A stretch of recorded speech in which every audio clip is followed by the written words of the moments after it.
So you're probably wondering about common knee problems. Well, first of all, we have to really kind of take a look at why do they occur in the first place. And the majority of common knee problems occur because of the way the knee joint is made up. So the knee joint is made up of basically the femur, the bone in your upper leg. It has a rounded bottom to it, and it sits on top of the tibia, the bone in your lower leg that has a flat surface to it. Your knee is a hinge joint, so it's supposed to be just like the hinge of a door. But the problem or the difference between the hinge of a door and your knee joint is that there aren't two surfaces that fit into each other and interlock with each other, as the case of a door, but in a knee where they just sit on top of each other. So you have a rounded surface sitting on top of a flat surface, which makes it a very unstable joint, which is why the majority of knee problems get started in the first place. So then we rely on ligaments around the knee to make up for this instability or this deficiency of how our knee joint is made. The ligaments are like ropes, and so when you pull on a rope, it's supposed to be taut, it's supposed to stop, it's not supposed to give or stretch or tear. So rely on ligaments like your anterior cruciate ligament, your ACL, your PCL or your posterior cruciate ligament, your medial collateral ligament, which is your MCL, or your lateral collateral ligament, your LCL. You rely on those being on the four sides of the knee joint to stop the knee from that flat surface from shifting side to side on that flat surface. But, as we'll talk about, many times that doesn't stop it from happening. Another way that your knee tries to protect itself by design is that it has something inside of it called the meniscus, or what sometimes you might refer to as the cartilage. So the meniscus is a cushion, but it's a concave, it's curved, it's very rounded, and its job is to kind of create more of a curved surface for the femur to fit into that stops it from shifting side to side. But the problem with that is it's a soft tissue, so it doesn't have a whole lot of strength, but it does try to create a little bit of suction in the knee joint. And then the last way that your knee tries to protect itself or make itself more stable is your kneecap or your patella. Your patella is a small bone on the front of your leg right at your knee joint, and it's supposed to track up and down in a groove in the front side of your femur. Unfortunately, all three of those things don't really work very well very often. And what will start to happen is we'll start to get the potential for each of these three common knee problems. And the three common knee problems really come down to problems with the ligaments, problems with the meniscus, or problems with the patella, because one or a combination of those three things start to kind of break down and they don't really do what they're supposed to do. So again, the ligaments are like a rope, and their job is to stabilize and prevent any slippage or any shifting. But let's use, for example, somebody that's stepping off of a curb or going downstairs, or an athlete that comes to a quick stop like a soccer player or a football player. When that quick stop happens, what happens is the femur is actually shifting in one direction or another on that flat surface. Even just with simply stepping off a curb, as you step down, the femur is shifting or looking to shift forward. So it relies on those ligaments, the ACL, the MCL especially, to hold the joint and to keep it from shifting. But over time, those ligaments start to kind of break down. They get pulled on enough from stepping off of enough curbs, or as an athlete coming to enough quick, hard stops. And what can start to happen is that ligament can start to stretch out, or it isn't as strong or as taut as it's supposed to be. Or in the case of an athlete, you come to a hard, quick stop, and the ligament just can't hold all of that forward momentum, and it'll snap. A meniscus injury, so the second common problem with a knee, as you are straightening your knee, so as you're walking, your knee is straightening out, and as it's straightening out to put that foot out in front of you, there's actually about 7 or 8 degrees of rotation of your tibia. Your lower leg bone is rotating at the same time that it's straightening. Well, that repetitive rotation starts to create wear and tear on the meniscus.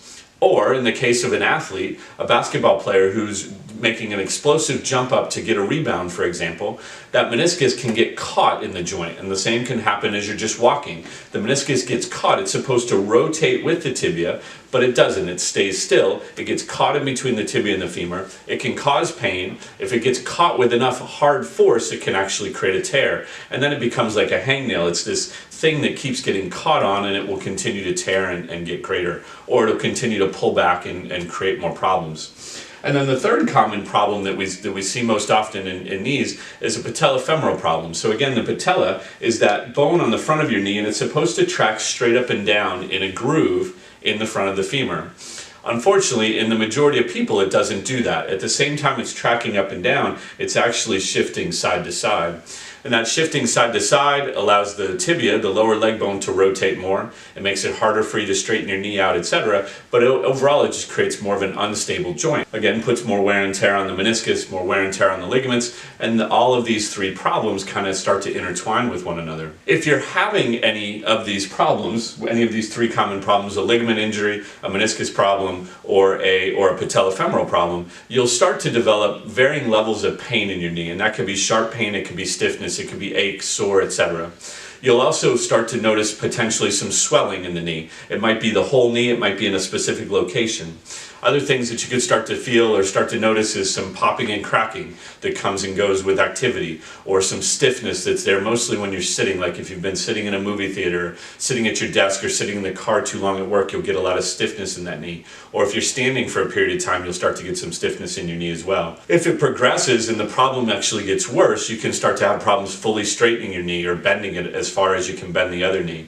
You could start to have problems where the knee buckles or gives way, or where it feels like it's very weak when you're standing, or when you're first changing position, or when you're going upstairs. The question we get asked the most is, well, how do I prevent any of these three problems from happening in the first place? Well, the true answer to the question is you need a good balance of strength of all of the muscles around your knee. Yes, we could lump that into quadricep strengthening and hamstring strengthening and calf strengthening, but there's a lot of muscles that come from the front and the outside and the back side of your hip that also help to control what's going on in the knee. And so all of those muscles need to have a good balance, and that's really the way that you prevent knee problems from occurring. Whether you're an athlete, whether you're somebody that just wants to be walking the dog, doing gardening, whatever it might be, you need to have the right balance of strength and flexibility of those muscles. But if you're starting to develop, or you have any of those symptoms that I mentioned, you have any swelling, any pain, cracking and popping, buckling of the knee, stiffness of the knee, difficulty bending or straightening it, or times where it feels like it's going to give way or buckle on you, all of those are warning signs that things are already beginning to happen in one of those three common problems with the ligaments, the meniscus, or the patella femoral joint.